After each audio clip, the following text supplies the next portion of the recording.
Welcome to Fragments of Rock, which is on a sad note, really, because we're going to look back very briefly on the life of Gary Brooker. Gary was at my school. He was 2 years above me, and I admired him. He's one of these blokes I hero worship because he had style.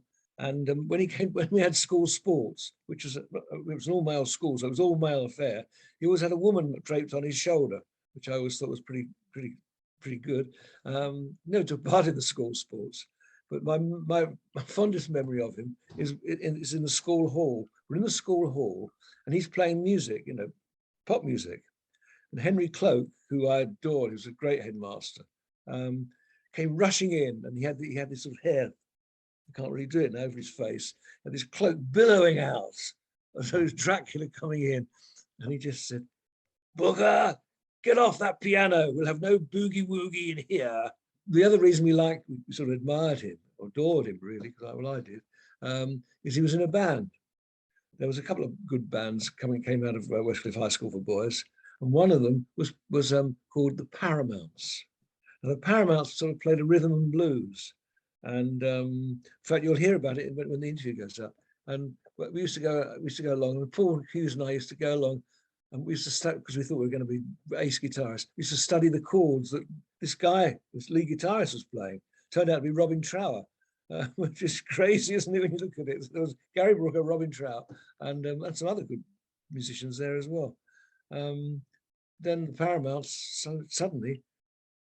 Well, actually, the Paramounts, they brought out a single, which again you'll hear about in a moment, which only half did well. And Pirate Radio was around, and that pushed it hard. Called Poison Ivy, the old song by the more American bands, the Clovers, Coasters, I can't remember. But they did a cover version of that, and that went out. I think it did a pretty one as well, for the sake. Anyway, it went out. It was a minor hit, and that was really the end of it until we heard about Procol Harum. So those you mentioned someone called, is it Robin Trower? I know, I've always called him Trower, but some people call him Trower. Tell me a bit about him. Right, well, he was rather a good guitarist. In fact, I want to prove it. What have we got here? There's a picture of him playing his guitar. There he is. Look at that. Yeah. What other albums? So you can see I rather followed him. Oh, there he is. Rather. That's the rock guitarist stance. Yes. This is another proper. Yeah. So yeah, I've got quite a few albums. There's one here with Jack Bruce and Robin Trower, BLT. I always think that kind of rock guitar stance. That's when you got a real player. There's no showing off, is there? It's that kind of. I've always been amazed with guitarists that just stand there on stage and just do the stuff and nothing flamboyant. It's that stance, isn't it? Yeah. Just do it. Yeah. Yeah. So we used to go and watch the Paramounts. I can't think where we used to go to. I'm racking my brains trying to think the hall we went to. But anyway, we did it. Let's ask the question. Comments below if people know where it was at, or where they're playing. I was really excited about going to see it because it was the first time I got a chance to talk to him since we were at school together, and he wasn't excited to see me at all. Hello, I'm John House. Remember we used to meet up at Westcliff High School, and it turned out that the gig hadn't gone as well as they'd hoped, which is we'll find out about that when you hear the interview. Right, okay. And just to clarify, where's the interview again? This is at the University of Nottingham. Yeah, we used to put on some great bands there. Yeah, great bands. Yeah. So University of Nottingham in the Great Hall. No, the band used to play up in the ballroom, which was upstairs, and next to the restaurant. There was right at the top floor. Was it 7th floor? There was a ballroom, and then there was a restaurant. And sometimes both rooms were used as concert halls, if you like. Okay. Well, let's listen to the interview, and we'll get your thoughts after it. Okay, right. The circumstances were different then, and in fact, when we first started out, we didn't want a recording contract, and we didn't want to make records. So, at the time, it was forced upon us. That's a remarkable statement. How can somebody force a recording contract onto you? Well, it was at a time when we were playing, I suppose what you might call either American R&B or rock and roll songs, you know, sort of mostly obscure sort of things. And in our own way, we didn't like to do versions of other people's songs on records. Which is, of course, what you ended up doing. Poison Ivy, a little bit pretty well. Well, we was conned into it at the time, you know. The person that made us do that said, I just want a demonstration song so that somebody can listen to the group. You know, it won't be released or anything, there's no involvement in it at all, he said. Why don't you do Poison Ivy and one or two other ones? He said, because that's a nice number, you do that nicely. So we thought, we said, like, promise, you know, to go no further. He said, yeah, sure. But of course that was all a load of untruths. Did you feel that making records then at this time did you any harm? Oh no, I mean, we immediately got more work. We started playing all over England, Scotland and everything.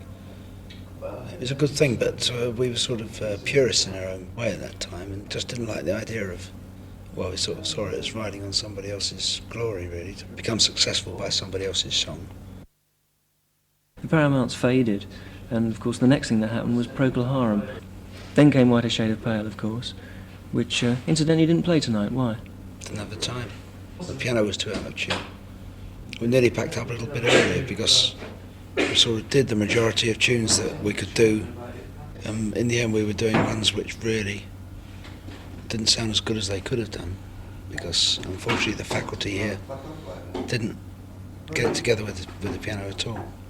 We have found this a recurring problem actually at universities. It's an interesting point you bring up because you play all over the world to packed auditoriums. Why the hell come to a place like Nottingham University to play to 1,000 people? Well, as you say, a good question. Do you regret it then? Well, you know, it's no reflection on the people that came along because they were a really, really nice crowd tonight. In fact, I enjoyed playing very much. But it's very, very difficult to play when the piano is out of tune with the organ. And it wasn't only out of tune with the organ, it was out of tune with itself. Now, it's very, very hard for somebody to understand that. It's very hard for a member of the public to understand it.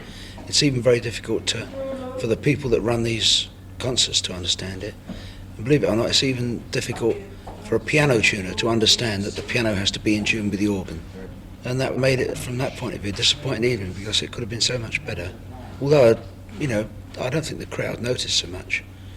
But it can take a slight edge off of our performance, you know, and our sort of attitude on the stage. You've already poured out of some dates in this. I know you don't want to call it exactly a tour, but you already have poured out of certain dates this year, haven't you? Well, it's just that I've got at the moment, I've got acute laryngitis. So I had to have an injection to sing tonight, and I've had some anaesthetic throat spray. But that sort of stuff, if you continue on it for too long, you know, you can obviously do some bad damage to your throat. It's like you can get by for 2 hours like tonight. But if you had a lot of dates and you kept doing that before you let the laryngitis clear up, you could be in some trouble. You might do yourself permanent damage. So we have in fact got about 4 or 5 jobs coming up which we've had to cancel. Have you ever considered perhaps using some of the modern techniques in the stage act? Your stage act is very static.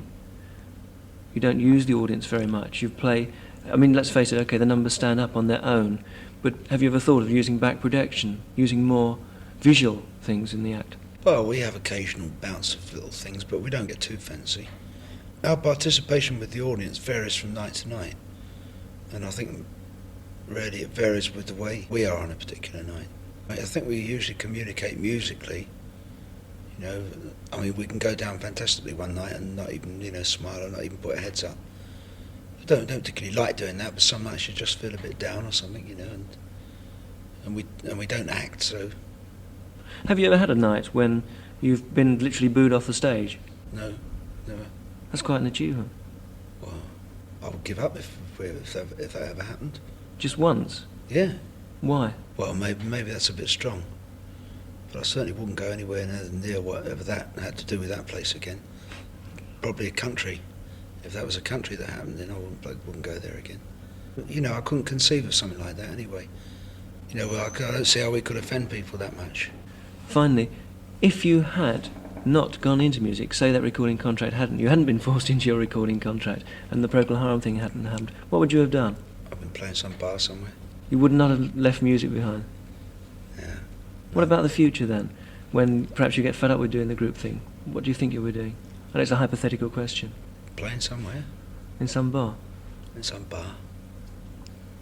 I do a bit of bar playing anyway.